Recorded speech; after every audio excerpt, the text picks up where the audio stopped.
इस वक्त एक बड़ी खबर आ रही है। खैरसौन में रूस को मिली है कामयाबी। यूक्रेन की होवित्जर पर बड़ा अटैक हुआ है। ड्रोन हमले में नष्ट हुई है यूक्रेन की तोप। खैरसौन में यूक्रेनी सेना पड़ रही है कमजोर।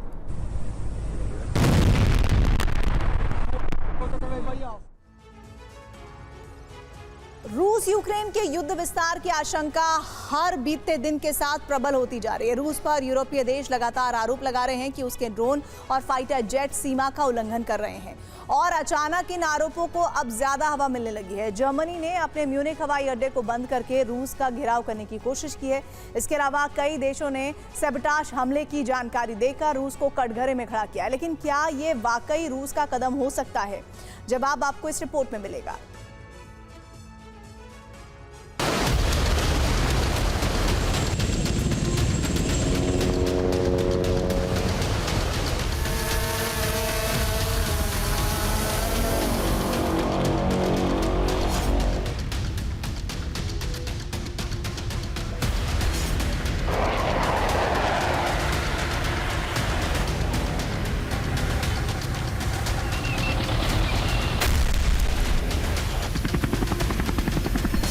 यूक्रेन के साथ जारी युद्ध का विस्तार कितना हुआ, इसकी कोई स्पष्ट जानकारी नहीं है। लेकिन इन दिनों क्रेमलिन और पुतिन यूरोपीय देशों के उन आरोपों में घिरे हैं जो युद्ध के विस्तार से जुड़े हैं। आरोप है कि रूसी ड्रोन और फाइटर प्लेन यूरोप की सीमा लांघ रहे हैं। जंग को मिला विस्तार, शुरू यूरोप पर प्रहार। रूस पर यूरोपीय देशों तक ड्रोन और फाइटर प्लेन भेजने के आरोप हैं, लेकिन आरोपों की पुष्टि अभी संदिग्ध है।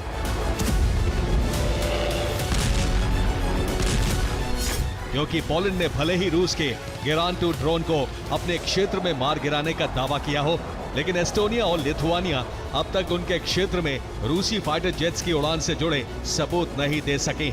ऐसे ही डेनमार्क, फ्रांस और नीदरलैंड्स भी रूसी ड्रोन और प्लेन की घुसपैठ के आरोप को साबित नहीं कर पाए। यहां तक कि रोमानिया, मोल्दोवा और फिनलैंड रूसी नेवल फ्लीट से बढ़े खतरे की पुष्टि भी नहीं कर सके। तो क्या आरोप रूस के घेराव के लिए रची गई महज एक साजिश है? सवाल इसलिए भी उठ रहे हैं क्योंकि रूस ऐसी किसी भी घटना से इनकार कर चुका है।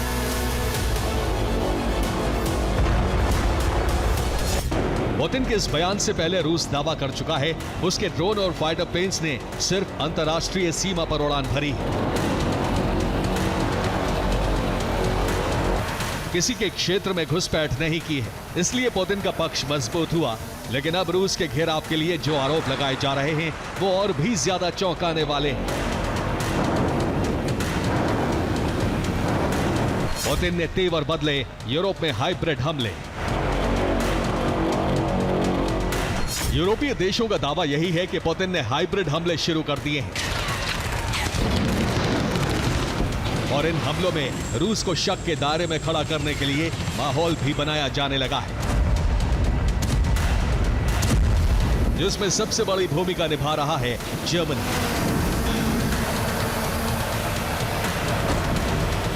दावा है कि जर्मनी के म्यूनिख पर दूसरी बार अनजान ड्रोन्स की उड़ान दर्ज हुई है और ये उड़ान ठीक म्यूनिख हवाई अड्डे के ऊपर दर्ज की गई है, जिसके बाद दूसरे दिन भी म्यूनिख हवाई अड्डे को बंद करना पड़ा। इसलिए म्यूनिख हवाई अड्डे पर 6000 से ज्यादा यात्री फंस गए। दरअसल ये घटना शुक्रवार रात की है, जबकि इससे पहले गुरुवार की रात को भी अनजान ड्रोन की वजह से म्यूनिख हवाई अड्डे को बंद करना पड़ा था। हालांकि ये एहतियातन कदम था, लेकिन इस घटना को रूस से जोड़ने की कोशिश की गई है, जिस पर यूरोपीय देशों ने सहमति दी है। ऐसा इसलिए क्योंकि यूरोपीय देश अब रूस को हाइब्रिड हमलों के आरोपों में घेरने की कोशिश कर रहे हैं, जिसमें अज्ञात ड्रोन फ्लीट और फाइटर प्लेन की जानकारी जोड़ी गई है। तो वहीं कुछ देशों ने अस्थिरता फैलाने के लिए सैबोटाज हमले करने का भी आरोप लगाया है। रूस को घेरने वाले ये वो देश हैं जो लगातार रूस के लिए मुसीबत बढ़ा रहे हैं, लेकिन सच ये भी है कि वो कुछ घटनाओं के शिकार हुए हैं। इनमें फ्रांस के नीस के पास गोलीबारी की घटना दर्ज हुई है। लेस मॉलिन्स इलाके में हुई घटना में कई लोगों की मौत हुई है। तो वहीं कुछ देशों ने ऐसे घटनाक्रम की जानकारी दी है जिससे रूस के खिलाफ सवाल उठाए जा सकते हैं।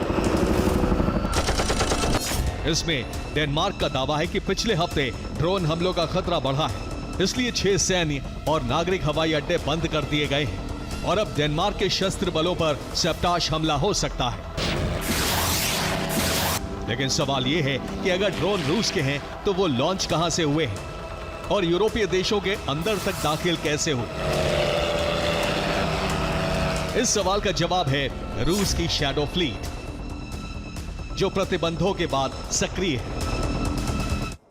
दरअसल यूरोपीय देशों का दावा है कि रूसी शैडो फ्लीट इस समय बाल्टिक सागर में सक्रिय है, जिसके टारगेट पर पोलैंड, चेक, डेनमार्क, जर्मनी और फ्रांस हैं। और इसी शैडो फ्लीट से रूस यूरोपीय देशों पर ड्रोन लॉन्च कर रहा है, जो वापस जो फ्लीट है वहां पर लौट आते हैं। और इन ड्रोन्स को लॉन्च करके ये जो मकसद है वो ये है कि यूरोपीय देशों की निगरानी की जा सके। और निगरानी की जरूरत इसलिए रूस को पड़ रही है ताकि युद्ध के दौरान यूरोपीय देशों ने जो डिफेंसिव तैयारी की हुई है उसकी पूरी जानकारी रूस के पास हो।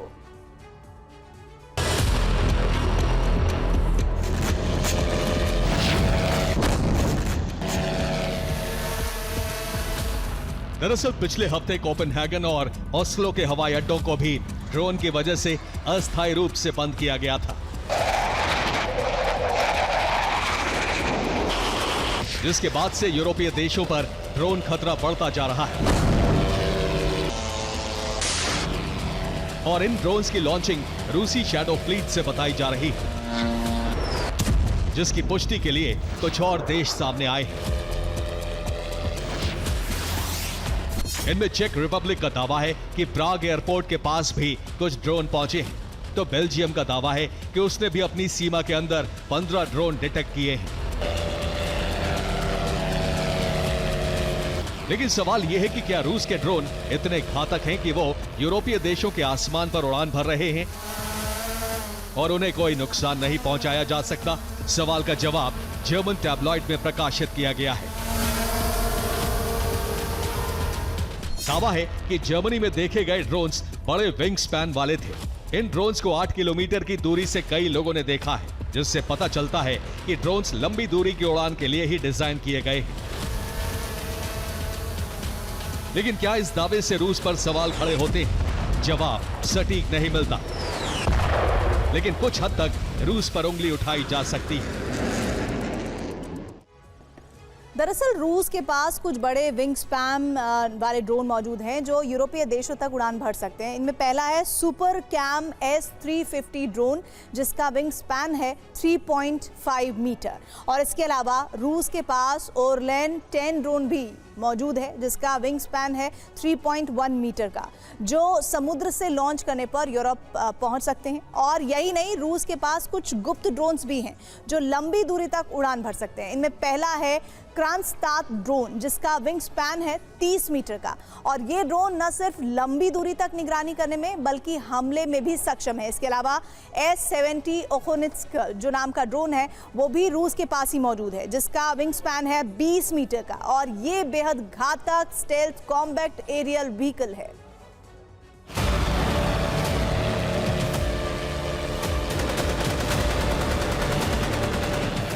रूस के पास उस क्षमता के ड्रोन मौजूद हैं जो यूरोप तक उड़ान भर सकते हैं, और अभी कुछ ड्रोन निर्माणाधीन भी हैं। इसलिए यूरोपीय देशों के दावों में रूस घिर सकता है और इस व्यूह को मजबूत करने के लिए तैयारी का एक नया दौर शुरू हो चुका है, जिसमें सुरक्षा के इंतजाम बड़े पैमाने पर हो रहे हैं।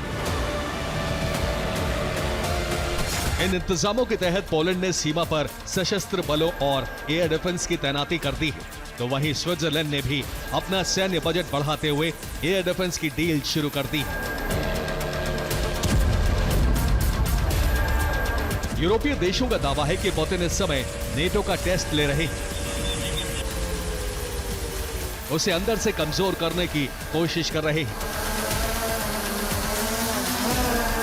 इसलिए शैडो फ्लीट के जरिए ड्रोन लॉन्च करके यूरोपीय देशों के लिए न सिर्फ संकट बढ़ा रहे हैं बल्कि उन्हें युद्ध के लिए उकसा भी रहे हैं। Bureau report, TV9, Bharatvarsh.